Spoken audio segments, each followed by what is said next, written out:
আমার ভিন্নভাবে প্রচারণার উদ্দেশ্যটা আমি যদি বলি স্পেসিফিকভাবে আমি এই কস্টিউমস নিয়েছি যে আমি অনলাইন ভিত্তিক যে প্রচারণাটা চালাবো সেই প্রচারণার ক্ষেত্রে যে কন্টেন্টগুলো বানাবো সেই জন্য যেহেতু আমি সংস্কৃতি বিষয়ক সম্পাদক পদে নির্বাচন করছি, প্রার্থিতা করছি, আমি চাচ্ছিলাম যে একটু বৈচিত্র্য, বিভিন্ন ধরনের সাংস্কৃতিক যে ব্যাপার স্যাপারগুলো আছে সেইগুলো যেন আমার প্রচারণার মধ্যে উঠে আসে।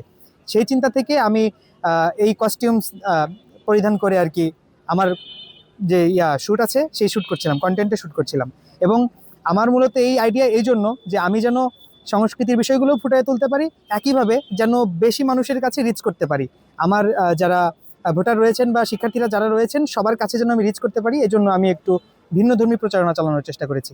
আসসালামু আলাইকুম, আমি জাহিদ হাসান জোহা, পড়াশোনা করছি আরবি বিভাগ, রাজশাহী বিশ্ববিদ্যালয়। আসন্ন রাকসু নির্বাচনে কেন্দ্রীয় সংসদে নির্বাচন করছি সংস্কৃতি বিষয়ক সম্পাদক পদে। ছাত্র শিবির সমর্থিত প্যানেল সম্মিলিত শিক্ষার্থী জোটের পক্ষ থেকে আমার ব্যালট নম্বর 5। প্রচারণামূলক একটি কন্টেন্ট আমি আমার ফেসবুকে আপলোড করেছি, খুব ভালোভাবে সাড়া পেয়েছি, অনেক মানুষের সাড়া পেয়েছি। অফলাইনেও বেশ ভালো সাড়া পাচ্ছি, কারো কাছে যখন যাচ্ছি তখন তারা বলছেন যে ইতোমধ্যেই তারা আমাকে দেখেছেন, চিনেছেন। তো আমি মনে করছি যে আমার এই ধরনের কার্যক্রম আমাকে অধিক সংখ্যক ভোটারের কাছে পৌঁছতে আমাকে সাহায্য করবে ইনশাল্লাহ। জয়ের বিষয়ে আশাবাদ যদি বলতে হয় তাহলে বলবো যে প্রত্যেক প্রার্থী তার জয়ের ব্যাপারে আশাবাদী থাকে। আমি মনে করি যে আমি যতটুকু যত সংখ্যক ভোটারের কাছে পৌঁছতে পারবো আমার জয়ের আশা তত বাড়বে এবং সম্ভাবনা তত বৃদ্ধি পাবে।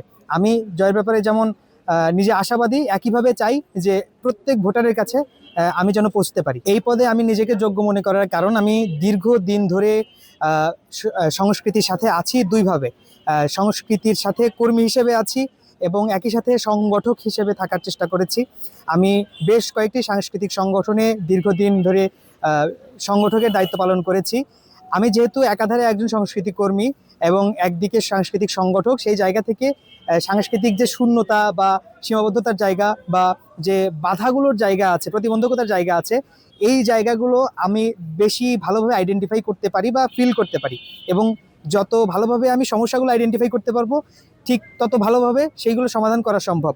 তো এই জায়গা থেকে আমি আমার নিজেকে যোগ্য মনে করি যে আমি এই দুটা ব্যাপার, যে সমস্যাগুলো আইডেন্টিফাই করতে পারা এবং সমস্যাগুলো সততার সাথে সমাধান করা বা নিরসন করা, এই দুইটা যোগ্যতাই আমার মধ্যে আছে। এজন্য আমি মনে করি যে শিক্ষার্থীরা আমাকে যোগ্য হিসেবে মনে করবে।